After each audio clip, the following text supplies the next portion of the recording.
much better than that. They're so cute. Look at them. They are amazing.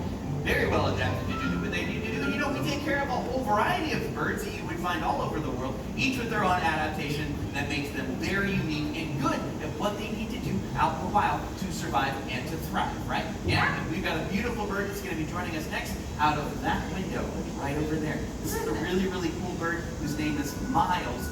Miles is a bird from Africa called a trumpeter hornbill. Hi, Miles. Yeah, there he is. Look at that guy, isn't he cool? Hornbills are named for that big bump he's got on top of his beak, right? Kind of a resonating chamber, helps him to regulate heat when it's hot outside. And this species of hornbill, great flyers. They're pretty small, but their long tails that they have make them really good at darting in and around trees, and they love the sunshine. That's all about right there. That's my favorite thing when they sun. You guys, it's really important for their feathers, but it also shows how incredibly comfortable they are out here with all of you guys in the seats. That position is really vulnerable in the wild, so it shows how comfortable Miles is. Well, while Miles is sunning, I have an idea. What? You know how we have been doing that thing with the hoops? Yeah. Yeah. What if we get them? And you're gonna just stand up and face each other. So both of you have to do it, yep. And you stay right there. Stay right where you are. Yep, just face each other, make a big hoop. And you know what? Miles is kind of new at this, so we're gonna make it a little easier. So you guys are perfect. You don't have to touch hands. Yep. And then Dan is right back there. So we're gonna see if Miles will fly right through the hoop all the way back to the end. So you guys might want to create a little tiny path for Miles to fly through. And we'll set him up for success because he's new at doing this behavior. I like it. This is a good way to demonstrate that. All right, Miles, you ready for this, my friend? Yeah, we're gonna try the flying ability thing that we've been trying with our hoops. What do you think? Here, I'll give you a little bit more room. It kind of shows off what it would look like when Miles is darting in and around the trees in Africa. So they're going to be chasing all kinds of things out there. And when they do that, they have to kind of bop in and around the trees. What is he looking at up there? I don't know. Is he looking at something? Out there? Yeah, this is a species of bird that has their eyes on the side of their head. And any animal that has their eyes on the side of their head is potentially a prey species. That means they always have to keep their eye on everything that's going on around them. Okay, got his eye on you guys now. Oh. Miles is shy today. I don't know what Miles has his eye on today, but we are always watching what they're doing and making sure that we can try to interpret any of the behavior that we see. And the cool thing is, the birds can do whatever they want. Again. All right, Dan, set up. You guys are so great. You're helping Miles. All right, Miles says no. So thank you guys. Give him a round of applause for helping us out. I do. We didn't even tell them why they have to fly so well, Chris. Well, the good flying for a species like this is important mainly because of what they eat. These guys like to eat a lot of fruit, but they can catch insects out of the air too. Yeah, so we don't have any flying insects, but I have this. Does anybody know what it is? Yeah, what is it? That was the best answer so far. No. Yeah, because it's a grape launcher. Nobody has a grape launcher at home that I know, but we have one here today, and I need somebody who wants to launch this grape up into the atmosphere. I saw your hand first. Do you want to help me out? Give her a round of applause for helping us out. Okay, sweetheart, what you're going to do is stand next to that yellow launch pad, and we're going to count you down, okay? When we get to 1, I want you to stomp with all your might on the launch pad where the X is, okay? We're going to see if Miles will catch this grape right out of the air. Are you ready? 3, 2, 1, go! Yeah! Good job, sweetheart. You did awesome. There you go. Up and through the window to the left, Miles, the trumpeter hornbill. Miles is doing good today. Yes, okay, so we can work on some more of that hoop behavior outside the show, right? Yep. Brown hornbill, this is Sebastian, pretty amazing. And I was gonna say maybe we could try the hoops with the next hornbill, but this one is a ground hornbill and a little bit big. Even if he were to fly, it'd probably be hard to get him through anybody's arms. But right now he's eating all the earthworms. The earthworms. That's what we get for these big afternoon storms we get here, is that it brings these earthworms up through the ground, and then this guy gets to do what he's built to do, which is use that beak to pick things up off the ground because they're ground hornbills. And they'll use that big, huge beak to eat all kinds of stuff, right? Yeah, you know what's one of the coolest things I think that ground hornbills eat is snakes, even venomous snakes. They'll grab a snake and they'll shake it up and then they'll slurp it down like spaghetti. How's that for a minute? Yeah. Pretty gross, right? But it's really cool and they're really beneficial in the grasslands of Africa. You guys can picture a whole bunch of these guys eating earthworms left and right. Where are these worms coming from? I don't know.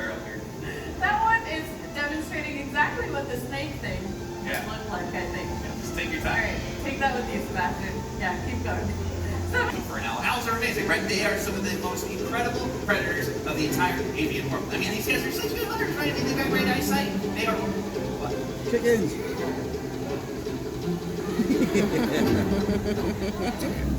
Why are the chickens here? Chickens are cool, but isn't the owl? Yeah. Oh. So, we like to show off natural behaviors at the bird show, but the predator-prey relationship, let's leave to that view. I'm gonna make sure the chickens are safe. Chris, hold on to the owl for just a second. Chickens, hold on! Hey, I guess the owl's ready to go. Let's go with the owl. This bird's name is Whitey. He's called a milky eagle owl. Cool, right? And I can see why the chickens want to stay away from him. These birds are incredible. They are the largest species of owl in Africa, where they're found. Third largest species of owl in the entire world. So they don't get much bigger than this guy. So he flew low. When he made it out to the back, his next flight carries him all the way across the theater. So if you folks have cameras, yeah, you want to point it at that bird, because his flight path takes him right about past your eyes. It's really low when they fly. And I want you to listen up when he flies. They are very, very quiet. It's one of the things that make owls unique. Here.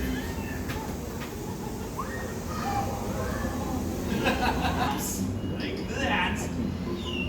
Never even knew that there was an owl up there. They are sit and wait predators, ambush hunters.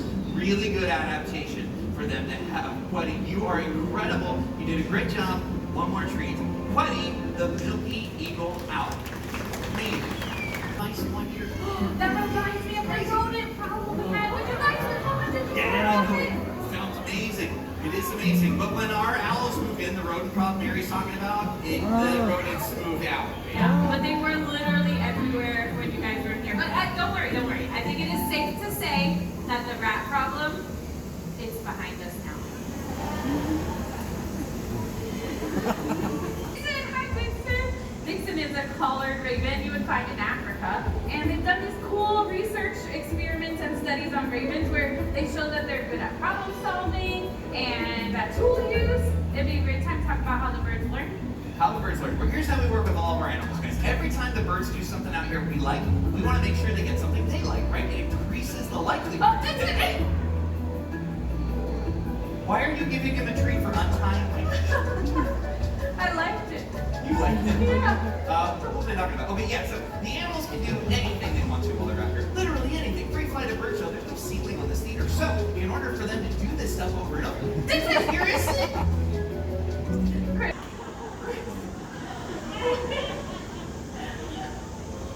Seriously? In the winters, you guys can't We're on your microphone?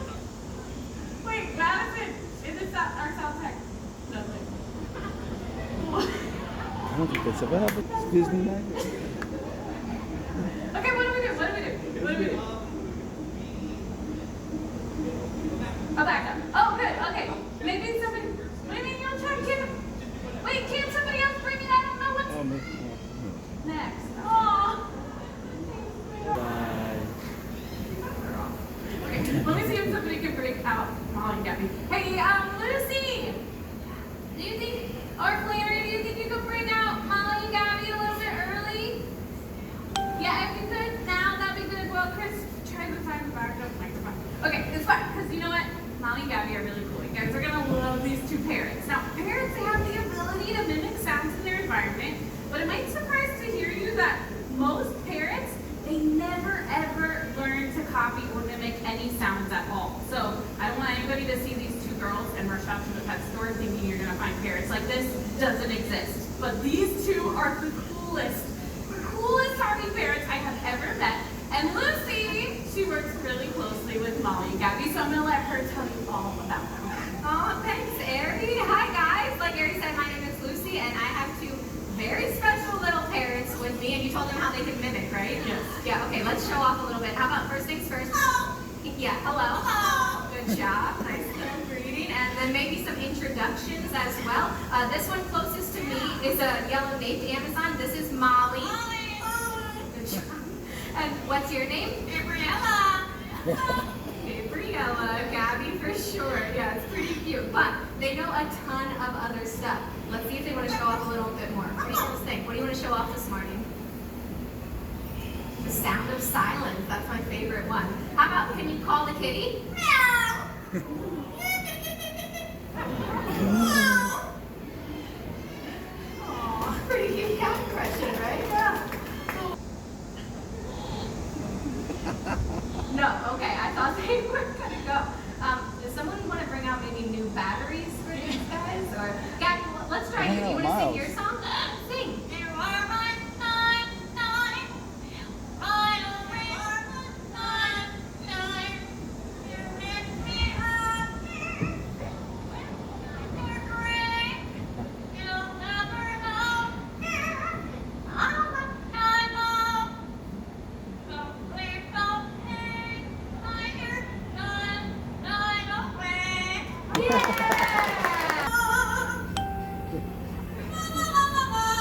Do you want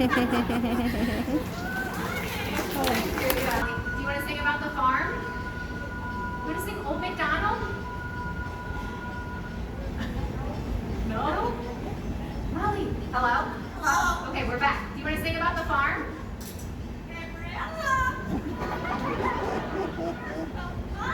Yeah, she is so funny. Okay, I don't know if we're going to get Old MacDonald today, but that's all right. What else do you girls want to say before we head out? I love you. Oh, I love you too. That's Molly and Gabby.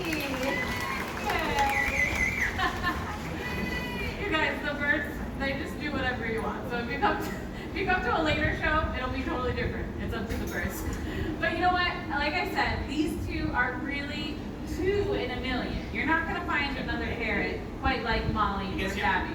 Does it work? Yeah, they can hear me, yes. Yes. Yeah. No, continue. I interrupted you. Go ahead. Oh, thanks. Yeah, I was just telling a very wet Andean condor. You guys, this is Ozzy. Ozzy is an Andean condor, one of the largest flighted species of bird in the entire world. He has a 10-foot wingspan.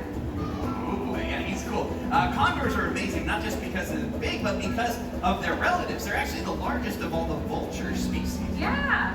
And you guys know what vultures like to eat, right? Dead Yeah. things, yeah. Exactly. Yeah, see, an animal dies, and a bird like a vulture or a condor is going to come along and clean it up, which basically stops the spread of disease, right, Eric? Yeah, so in a way you can call vultures and condors nature's recyclers, which is pretty cool. And if we all recycled like Ozzy and his vulture friends, this earth would be a much cleaner place. All right, Ozzy, show us that awesome wingspan one more time. Looks like he took a bath right before the show. He's so cool. He likes a 10-foot social distancing radius, so yeah. Please keep one condor's length apart. Ozzy, you did a great job. You know where you're going. All the way. We'll see you later, Ozzy, the Andean condor. Call them so they Wait, can but have you been working on your relationship backstage? working on it, but we're not there yet. So Yeah, I but think try it. so You that should they can see see. if he'll fly down. He doesn't. Okay, so you guys want to see Chris beat the crane? You have to do it for her. I'm going to do it for you. I'm going to give it a try. Okay, she was so excited. I will try it. Okay. I don't have high hopes, though. It's okay. We always land Make on sure, the grass. buddy. Yeah. That's okay. That's okay. We try. Okay, wait. So why don't what? I need number 2. I know. Go with it, okay? Okay. Crown cranes, they get their name from the crown of golden feathers on top of their head. Right. So I just want you to imagine Fraser landing on the grass. You have really good treats? Yes, I do. Okay, and he's gonna eat right out of your hand. It's gonna happen. First time ever we're gonna feed Fraser on stage. Here he comes, here he comes.